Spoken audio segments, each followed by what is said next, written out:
ಈ ವಿಚಾರಕ್ಕೆ ಸಂಬಂಧಪಟ್ಟಂತೆ ಇನ್ನಷ್ಟು ಅಪ್ಡೇಟ್ ಪಡ್ಕೊಳ್ಳೋಣ. ನಮ್ಮ ಪ್ರತಿನಿಧಿ ಸತ್ತಾರ್ ಲೈವ್ ಕನೆಕ್ಟ್ ಆಗಿದ್ದಾರೆ. ಸತ್ತಾರ್, ರೈತ ಮುಖಂಡರು ಏನ್ ಹೇಳ್ತಾ ಇದ್ದಾರೆ, ಯಾವೆಲ್ಲ ವಾದವನ್ನ ಮುಂದಿಡ್ತಾ ಇದ್ದಾರೆ? ಇವತ್ತು ಡಿ ಕೆ ಶಿವಕುಮಾರ್ ಅವರು ಸತ್ತಾರ್ ನಿಮ್ಗೆ ಗೊತ್ತಿರೋ ಹಾಗೆ ಒಂದು ವಿಡಿಯೋ ಕೂಡ ರಿಲೀಸ್ ಮಾಡಿದ್ದಾರೆ.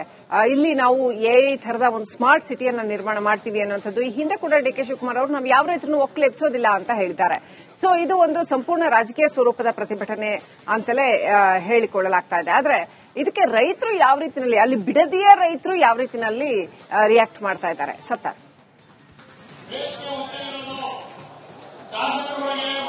ಶ್ರೀಲಕ್ಷ್ಮಿ, ಇವತ್ತಿನ ಹೋರಾಟಕ್ಕೆ ಜೆಡಿಎಸ್ ಸಾಥ್ ಕೊಟ್ಟಿರುವ ಬಗ್ಗೆ ಇವರಿಗೆ ಅಂದ್ರೆ ಇವರು ರಾಜಕೀಯವಾಗಿ ರಾಜಕಾರಣ ನೋಡಿದ್ರು ಕೂಡ ಬಿಡದಿ ರೈತರು ಯಾರೇ ಬಂದ್ರು ನಮಗೆ ಸಪೋರ್ಟ್ ಮಾಡಿದ್ರು ನಾವು ಸ್ವೀಕರಿಸ್ತೀವಿ. ಕೇವಲ ಜೆಡಿಎಸ್ ಮಾತ್ರ ಅಲ್ಲ, ಬಿಜೆಪಿ ಆಗಿರ್ಬೋದು, ಕೆಆರ್ಎಸ್ ಪಕ್ಷ ಆಗಿರ್ಬೋದು, ಆಮ್ ಆದ್ಮಿ ಆಗಿರ್ಬೋದು, ನಾಳೆ ಕಾಂಗ್ರೆಸ್ ಅವರು ಬಂದ್ರು ಕೂಡ ನಮಗೆ ಬಿಡದಿ ಈ ಒಂದು ಭೂಸ್ವಾಧೀನ ವಿರೋಧಿಸುವಂತಹ ನಮ್ಮ ಹೋರಾಟಕ್ಕೆ ಸಪೋರ್ಟ್ ಮಾಡಿದ್ರೆ ನಾವು ವೆಲ್ಕಮ್ ಮಾಡ್ತೀವಿ ಅನ್ನೋ ಅರ್ಥದಲ್ಲಿ ಮಾತಾಡ್ತಾ ಇದ್ದಾರೆ.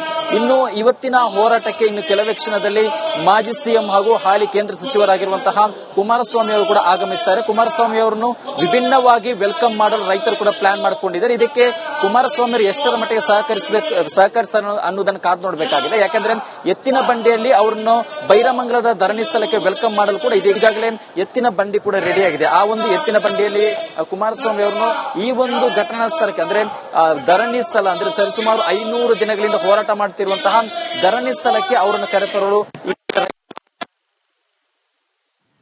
Right, thank you Sattar ಡೀಟೇಲ್ಸ್ಗಾಗಿ.